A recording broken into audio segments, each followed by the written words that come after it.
If you are pregnant and you notice watery discharge, your first reaction might be to panic. And honestly, that reaction is understandable. Sometimes this kind of discharge is completely normal, and other times it might not be. The tricky part is that in the beginning, both situations can look almost the same. So in this video, I'm going to walk you through what usually falls within the normal range, what might not be normal, and when it's a good idea to get checked out. And here on this channel, we talk about pregnancy, women's health, babies, and life as a mama. So make sure you subscribe and then tell me in the comment section if you're pregnant and how far along you are. I really enjoy reading your comments, so let me know down below. Now, let's get back to the topic. A lot of pregnant women tell me they begin to notice discharge that feels thinner than what they were used to before pregnancy. It may look clear or slightly milky, and it can leave your underwear feeling damp during the day. Some women say they feel like they need to change their underwear more often, or that things just feel wetter than usual. And many times, this feeling becomes more noticeable when you're moving around, walking, standing, or just being more active during the day. One reason this can feel a little unsettling is because it's different from what you experienced before pregnancy. So if you've noticed this change, just know that you're definitely not alone. So what's actually happening behind the scenes? Leukorrhea is the medical term for normal vaginal discharge. It's mostly made up of shed cells and tissue from the vaginal lining. During pregnancy, your body sends a much larger amount of blood flow to the uterus and vagina to support your growing baby. Because of this increased circulation, the tissues produce more fluid, and that can change the way discharge looks and feels. Pregnancy hormones also influence cervical mucus, which can make discharge more noticeable than it was before. And here's the interesting part. This is actually your body's natural way of protecting your baby. The extra discharge helps keep the vaginal environment healthy and also helps protect the uterus from infections. So having more discharge during pregnancy is usually a sign of increased circulation and protection, not a problem. You might also notice that discharge can change from day to day. Some days you may barely notice it, while other days it can feel like there's quite a bit more. How much you notice often depends on your activity level, how well you're hydrated, and even the position of your baby. But I do want to make one thing very clear. Just because watery discharge during pregnancy is often normal, it doesn't mean that every type of discharge is normal. Thin, clear, or slightly cloudy discharge that doesn't have a noticeable odor is usually just normal vaginal discharge, also known as leukorrhea.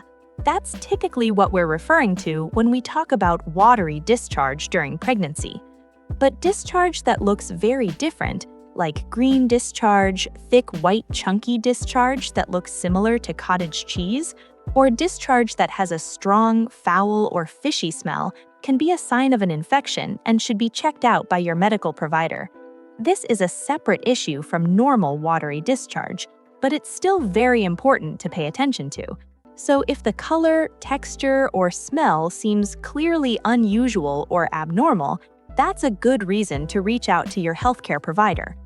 Now that we've talked about what normal discharge usually looks like and when discharge itself might need evaluation, let's compare watery discharge to amniotic fluid because that's what most women worry about confusing it with. First, it's helpful to know that for most women, the water doesn't actually break before labor begins. At full term, this only happens in about 8 to 10% of pregnancies. Most of the time, contractions start first, and then the water breaks later during labor. In some cases, it's even broken by a medical provider during labor with a simple procedure called an amniotomy. When amniotic fluid leaks, it usually follows a different pattern. The fluid is often clear or very pale yellow, sometimes described as straw-colored. It's typically odorless, or it may have a slightly sweet smell, not musky and not like urine. And it's interesting because movies often show the water breaking as a dramatic gush, but for many women, it's actually more like a steady trickle that continues over time. Amniotic fluid tends to be continuous. It usually doesn't come and go during the day. If fluid is leaking, you might notice that your underwear or pad keeps getting wet even after you change it. And this can happen whether you're resting, standing, or changing positions. So what can you do if you're not sure? If you think your water might have broken but you're unsure, the first step is to go to the bathroom and empty your bladder. Late in the third trimester, with the baby pressing on your bladder, small amounts of urine can leak out, and believe me, this happens more often than you might expect. After that, put on clean underwear and place a pad, not a tampon, but a pad. Then lie down and rest for about 15 minutes. When you stand up, pay attention to what happens. If you notice a small flow of fluid and the pad becomes wet, that can suggest a slow trickle of fluid that was pooling in the vagina while you were lying down and then released when you stood up. And since you already emptied your bladder, you know it's not urine. If you think the fluid could be amniotic fluid, that's the time to call your medical provider or the labor and delivery unit at your hospital. And if you're not sure, it's still a good idea to call your medical provider and talk it through. Evaluating fluid is something OB offices and labor and delivery units deal with all the time, so it's very routine for them and it can be very reassuring for you. Now, if you're wondering whether your water has broken, there's an easy way to remember what to look for. TACO, T-A-C-O. T stands for time. When did you first notice the fluid? A is for amount. How much fluid did you notice? C is for color. Was it clear, green, brown, or something else? And O is for odor. Was it odorless, mildly sweet, or did it smell different? It's also important to pay attention to your baby's movement.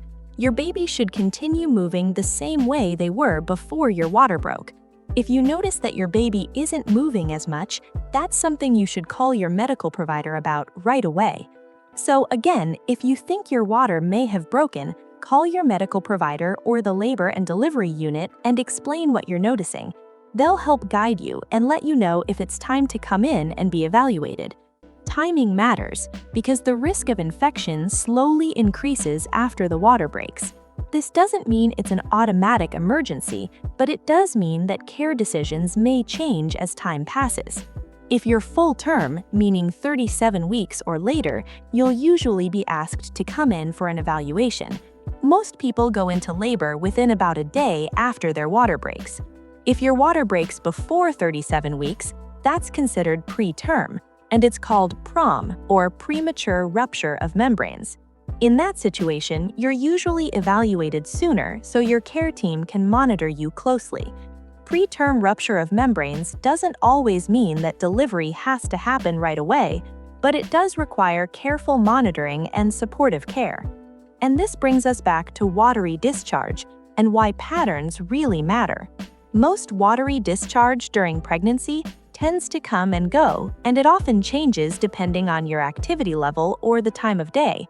Amniotic fluid usually behaves differently, so paying attention to how things change over time is often more helpful than focusing on a single moment. Thank you for watching.